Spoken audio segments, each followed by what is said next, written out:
Hi everyone, welcome back for another episode of Adams for the Love of Movie Picks. Sorry about last week there, folks. I just needed a break. I had a lot going on, and I just didn't get around to doing a movie. Didn't get time to do a movie review, so I do apologize. But we're back this week. This one, we're going to be talking about the 1996 hit film Space Jam, starring Michael Jordan, the actual basketball player. Not actually that bad of an actor, too. And of course, you got all your favorite Looney Tunes characters: Bugs Bunny, Daffy Duck, Porky Pig, Sylvester and Tweety, Tasmanian Devil, and on and on and on. Then you got some other well-known actual, like real human actors. You got Wayne Knight, Bill Murray, Teresa Randall is in this. You got some actual NBA players besides Michael Jordan in it. Larry Bird, Charles Barkley, Patrick Ewing. Now this one was confusing to me. So there's an actual NBA player called Muggsy Bogues, and I honestly thought for the longest time it was actually him in this movie. But I'm wondering if it's a relative of him, because it's Tyrone Bogues is the name of the actor. It's spelled exactly the same as the last name. So I don't know. I found that kind of interesting.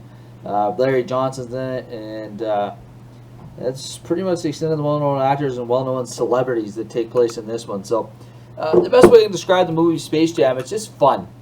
It's just one of those movies with such a wacky concept you wouldn't think in a million years it would work. It's just because it's so wacky, it does work.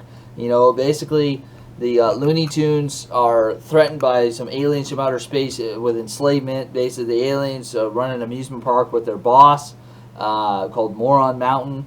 They need star attractions. They want to capture the Looney Tunes and take them back to Moron Mountain to be their new star attractions. So the Looney Tunes come up with this premise saying, hey, give us a chance to defend ourselves in a game of basketball, because these aliens, when they show up, they're really tiny, they're not very fast, so they figure basketball is the perfect game to beat them in. While these little aliens steal talent from 5 NBA players, because there's 5 aliens, and become huge, ginormous aliens, and to become better known as the Monstars. That actually ends up being their team name. So in order to help them, the Looney Tunes enlist the help of Michael Jordan, who, now, I have to look at the exact time frame in terms of like when this movie is made and Michael's career, but I think in and around this, he had actually retired from the game of basketball and was at the moment currently pursuing a career in baseball. As he hadn't played basketball regularly for a little bit as of this movie. I mean, still Michael Jordan, he'll always be good at basketball, but still, that's why the Monstars didn't steal his talent, because they didn't know about him being a basketball player, because he wasn't a current NBA player. It worked out really well. So the Toon Squad, as they end up being called, get the help of Michael Jordan, and go on to beat the Monstars and win.